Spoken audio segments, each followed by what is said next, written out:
বাজারের পাশে খোলা একটা স্থানে গোল হয়ে বসেছেন 10 থেকে 12 জন সনাতন ধর্মের অনুসারী। তাদের মাঝে লিফলেট বিলি করছেন স্থানীয় জামায়াত নেতারা। প্রশ্ন করতেই জানালেন এটি তাদের একটি দলীয় সভা, যাদের সঙ্গে কথা হচ্ছে সবাইকে পরিচয় করিয়ে দেওয়া হচ্ছে জামায়াতের সমর্থক হিসেবে।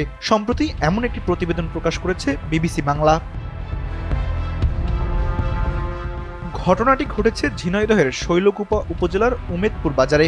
স্থানীয় ইউনিয়ন জামায়াতের আমির মোহাম্মদ শওকত আলীর মতে, কয়েক মাস ধরে তারা সনাতন ধর্মাবলম্বীদের মধ্যে রাজনৈতিক কাজ করছেন। দলের কেন্দ্র থেকে এ সম্পর্কিত নির্দেশনাও এসেছে। তাদের দাবি, দাঁড়িপাল্লা ন্যায় ইনসাফের প্রতীক, আর এই বার্তা পৌঁছে দিতে তারা হিন্দু প্রতিবেশীদের পাশে দাঁড়াতে চান। কিন্তু মাঠ পর্যায়ে কথাগুলো অন্য এক বাস্তবতার দিকেই ইঙ্গিত দেয়। শৈলকুপার এই সভায় উপস্থিত কয়েকজন সনাতন ধর্মাবলম্বীর অভিযোগ, 5 আগস্টের ঘটনার পর বিভিন্ন এলাকায় সংখ্যালঘুদের মধ্যে ভয়ভীতি তৈরি হয়েছিল। সেই সময় জামায়াতের নেতারা এসে তাদের নিরাপত্তা দেওয়ার আশ্বাস দেন, ফোন নম্বর রেখে যান, বিপদে পাশে থাকার প্রতিশ্রুতি দেন। তাদের দাবি, এই সহায়তার প্রতিশ্রুতির কারণেই তারা জামায়াতের কাছাকাছি গেছেন।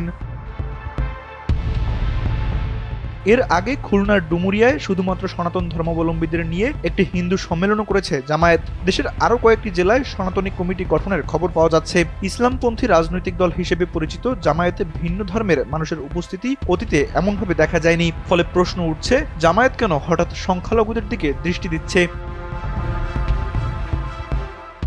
বিশেষজ্ঞদের মতে, দেশের মোট ভোটারের প্রায় 10%ই সংখ্যালঘু জনগোষ্ঠী।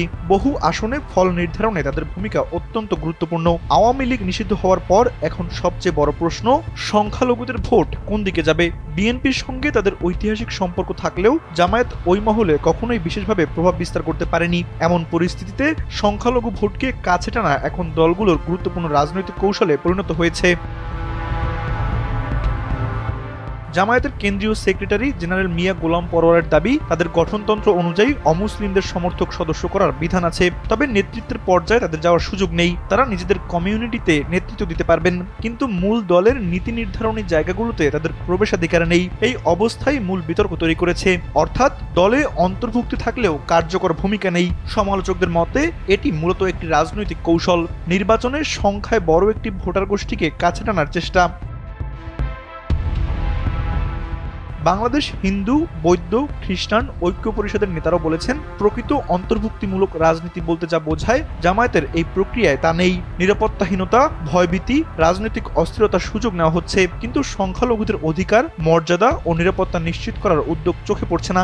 সব মিলিয়ে মাঠের বাস্তবতা এবং রাজনৈতিক সমীকরণ অনেককেই ভাবাচ্ছে। জামায়াত কি সত্যি সংখ্যালঘুদের পাশে দাঁড়াতে চাইছে, নাকি চোখ রাখছে ভোট ব্যাংকের দিকেই?